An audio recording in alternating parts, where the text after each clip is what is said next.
Salut à tous, j'espère que vous allez bien. On se retrouve et on va parler les gars du match hier entre Osasuna et l'équipe Blaugrana. Je vais essayer de vous proposer un autre format de débrief. Enfin, il y aura toujours les débriefs à l'ancienne bien sûr, mais là cette fois-ci on va essayer de revenir avec des captures d'écran sur la rencontre hier et on va essayer de regarder ce qui allait et ce qui allait pas également. Donc voilà, 0-0 bien sûr, hein, c'était le coup d'envoi. Donc on va revenir sur les moments forts tout simplement de cette rencontre. Donc à la 4e, enfin 5e minute à peu près, donc la perte de balle on peut voir, hein. Donc j'ai pris un petit rond pour vous montrer à chaque fois, donc là on va agrandir un petit peu. Donc la perte de balle on peut voir de Busquets les gars, la Busquets on sait qu'il est limité comme depuis quelques temps et là sur cette action il foire totalement son contrôle, hein. Voilà, ce qui amène tout simplement une frappe juste après, voilà, récupération du ballon, voilà, du joueur de Osasuna et grosse frappe. Donc ça les gars c'est interdit en Liga, t'as pas le droit de perdre le ballon comme ça dans ta surface, surtout que Busquets normalement au niveau contrôle tout ça, hein, il est quand même bon malgré que ces dernières saisons, hein, c'est un peu limité, il doit mieux faire, hein, sur cette action là et du coup ça fait grosse occasion bien sûr, hein, pour l'équipe de Osasuna. Bon, pas de frais, hein, vu que bien sûr il n'y a pas eu but, mais bon voilà, ça a amené un corner les gars et on revient voilà sur ce corner là tout en bas à droite, c'est le corner tiré par l'équipe de Osasuna et on peut voir déjà voilà que tout le monde à peu près bien sûr son joueur au marquage bien sûr, hein, pour défendre, hein. Et le problème les gars c'est que sur ce corner le Barça encaisse un but. On sait que le Barça n'est pas une bonne équipe, hein, sur coup de pied arrêté. Bon après le Barça encaissait peu de buts, mais voilà sur les saisons d'avant, même depuis pas mal d'années, on sait que le Barça défensivement sur les coups de pied arrêtés c'est pas un point fort on va dire pour l'équipe, hein, vu que les joueurs Blaugrana sont plus des joueurs de petite taille, voilà, des petits gabarits.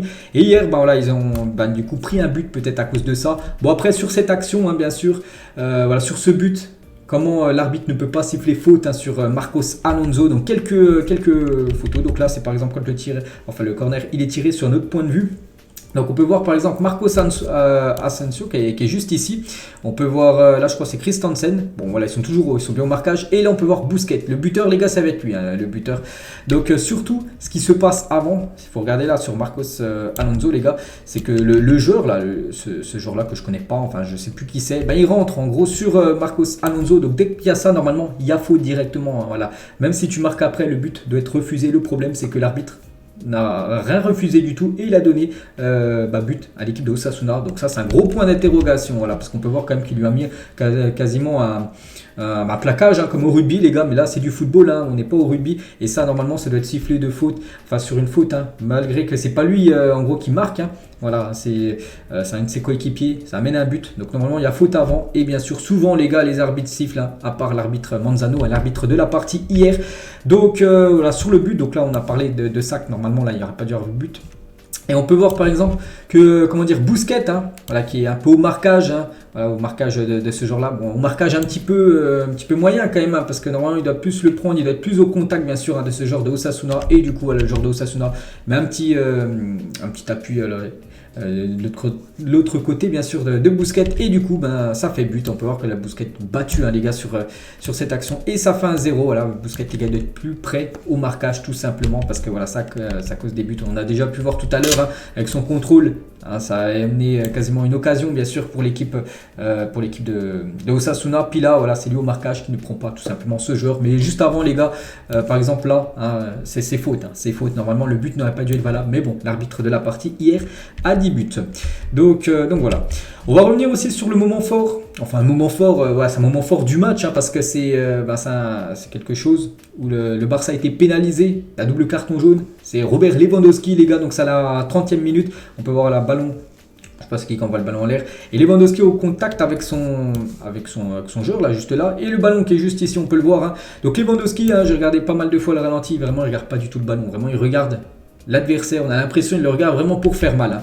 Donc voilà, il saute, hein, l'adversaire c'est vrai ne saute pas, mais bon, il arrive quand même avec le coude dans le visage de l'adversaire. Il avait déjà un jaune avant et du coup deux jaunes égale un rouge, hein, vous savez bien sûr dans le monde du football. Donc voilà quelques autres photos, on peut voir Lewandowski, donc voilà avec son coup d'épaule, hein, bien sûr, enfin coup de coude bien sûr. Donc ça pour moi bien sûr ça mérite quand même un jaune, on va pas se mentir. C'est qu'il y a des supporters du Barça, j'avais pu voir sur les réseaux sociaux, qui disent ouais ça mérite pas un deuxième jaune. Si les gars, ça mérite quand même un jaune ça. Donc il avait déjà pris un jaune, du coup ça fait carton rouge, hein, pour Lewandowski. Regardez rien que l'action sur un autre point de vue, regardez, il regarde même pas une fois le ballon. C'est vrai que le ballon arrive de l'autre côté pour Lewandowski, donc c'est compliqué. Il regarde quand même le déplacement de l'adversaire, mais il regarde surtout voilà, le jeu. On a l'impression qu'il y va vraiment pour faire mal. Regardez son visage là, Lewandowski. On a l'impression vraiment qu'il y va. Voilà. On peut voir quand même son coude commence à lever, voilà, pour mettre vraiment un impact tout simplement au défenseur numéro 5. Puis du coup, voilà, gros coup de coude et bien sûr, ça fait carton rouge. Donc bien sûr, ça a pénalisé l'équipe parce qu'après le Barça, 1-0, le Barça joue avec un joueur en moins et il y a un match bien sûr à gagner. Et heureusement, c'est l'issue après qui a été favorable bien sûr pour le club. On va revenir juste avant la mi-temps, la 45e minute. Donc sur cette action, les gars, on peut voir bien sûr, là c'est Pedri, je crois. Donc là-haut, c'est l'appel de Ferran Torres. Donc Pedri, on peut voir, il peut lui mettre, bien sûr, je vais prendre ça, je prends le petit ballon là. Donc il peut lui mettre là, voilà, ici. Mais il a pris l'autre option, bien sûr, Pedri, les gars. Et parce qu'il savait peut-être qu'il était hors jeu à ce moment-là. Donc il a préféré revenir et tout simplement envoyer Jordi Alba. On sait que Jordi Alba, voilà, j'aime bien le voir, cette position-là, Jordi Alba. C'est le Jordi Alba qu'on a toujours vu, bien sûr, des années 2011, 2012, 2013, où c'est quand le Barça a la possession de balle, comme là. Donc c'est un joueur qui joue quasiment ailier et il apporte son soutien, bien sûr, offensivement. Donc là, il était quasiment en mode ailier. Et bien sûr, il a récupéré le ballon. Et on peut voir là le déplacement de Ferran Torres. Le problème, c'est qu'il centre, bien sûr, il centre bien. Et le problème, c'est que, voilà, regardez, il est un petit peu hors jeu. Donc il doit mieux, il doit plus anticiper ça tout simplement à Ferran Torres. Donc ça a fait but les gars pour le Barça, mais bon, le but a été signalé hors jeu, ce qui est plutôt, c'est logique bien sûr, vu que le but n'était pas valable. Quelques minutes après, donc là on est juste avant la mi-temps et dès la reprise de la mi-temps qui a été bien meilleure, bien sûr la deuxième mi-temps. Donc là on arrive, là c'est sur le couloir gauche, la même chose les gars, encore Jordi Alba qui est là-bas, au fond bien sûr, il récupère le ballon, il avance, il fait un petit centre les gars, voilà comme d'habitude, Jordi Alba, vraiment les centres, on va prendre ça. Ça sera mieux. Voilà, il arrive toujours, les centres, ça arrive toujours par là. On sait qu'il a une qualité énorme de centreur, Jordi Alba. Ça a toujours été la même chose. Donc il arrive, il centre. Donc voilà, ça cafouille un petit peu par ici. Le ballon revient sur Pedri qui est juste là.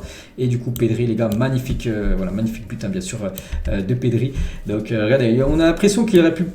Par exemple, on va prendre ça, ce sera mieux. Donc on a l'impression que le ballon, il peut aller ici. Voilà, vraiment, il a le but ouvert, on va dire. Mais lui, il va prendre l'option premier poteau, les gars. Pourtant, il y a quand même deux défenseurs. On peut voir, il y a les deux défenseurs d'Osasuna. Mais il va prendre cette option-là. Pedri, regardez, voilà, on peut voir que son pied n'est pas ouvert, vraiment pas ouvert au maximum pour aller de l'autre côté des buts. Il a préféré prendre ce petit espace. Et ça a été plutôt bon, vu que bien sûr, ça a fait but juste après. Donc, bien sûr, félicitations à Pedri. Notre action, les gars. Donc, ça, c'est une attaque du joueur d'Osasuna. On va voir, il a quand même essayé de lober, Ter Stegen là. Il a tiré. Bon, des fois ça peut passer, mais pas avec Ter Stegen, voilà, qui enchaîne les clean sheets malgré qu'il a pris un but hier. Donc voilà, gros arrêt bien sûr du portier allemand. Une autre action, 85e minute, il y avait toujours un partout. Le but, vous savez, c'est le but de la victoire. Regardez, tout simplement, Frenkie de Jong, c'est quasiment le joueur Blaugrana, je crois qu'il est le dernier avant Ter Stegen. Donc, grosse ouverture, tout simplement. Il aurait pu continuer, les gars, par exemple, à faire des passes, à balder tout en bas ou encore faire de la possession de balle comme le Barça aime faire. Non, voilà, il est 85e. Il faut gagner le match, il faut tenter quelque chose. Et tout simplement, grosse ouverture on peut voir le joueur qui part là, le joueur qui est juste ici, bien sûr, Rafinha, les gars. Donc, voilà, magnifique ouverture. Pour moi, le but de Rafinha est aussi beau que la passe de Frenkie de Jong. Des fois, là, c'est bien de faire des passes, mais des fois, c'est bien aussi de casser les lignes. Donc là, c'est des lignes cassées, bien sûr. Le milieu de terrain est cassé et le ballon directement en attaque. Et après, il faut parler aussi de la qualité du but, comme de Rafinha, les gars. Parce que c'est pas simple à la mettre comme ça. Donc déjà, il arrive en bout de course.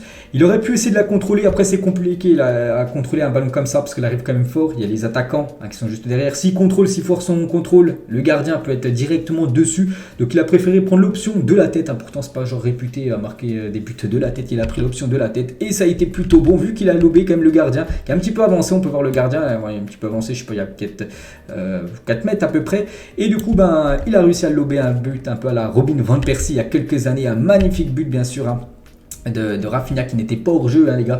Regardez l'impact du ballon de Frenkie de Jong. On peut voir qu'il n'est pas hors jeu, bien sûr. Le numéro 3 couvre tout simplement Rafinha. Très très beau but, bien sûr. Et très belle passe D, bien sûr, du joueur Rafinha. Regardez, comme je dis, il aurait pu contrôler, mais c'est compliqué. Il a pris la meilleure option et cette option a été convaincante pour lui, vu que bien sûr ça s'est converti en but.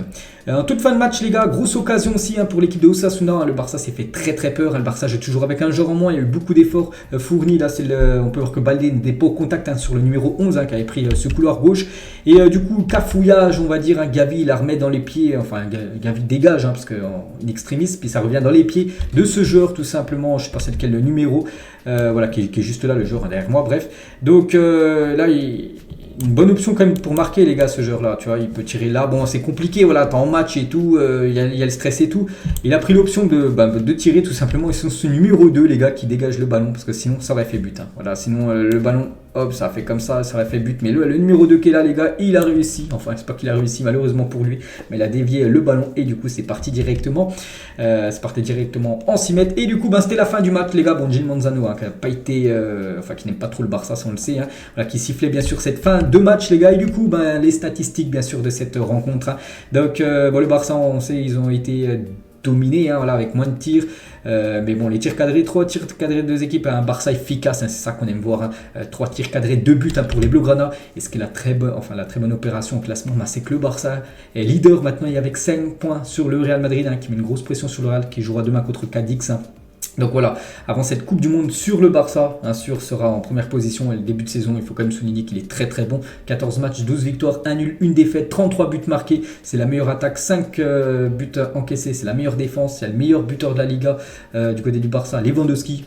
On va dire que tout se passe bien actuellement, bien sûr, du côté du club Blaugrana. Donc voilà les gars, la fin de cet épisode. J'espère que ça vous a plu dans ce format-là. Je ferai de temps en temps avec l'ancien format avec les notes. Et de temps en temps, je ferai avec des screenshots, tout ça. Donc je peux pas mettre les vidéos à cause des droits d'auteur, sinon ça ira pas.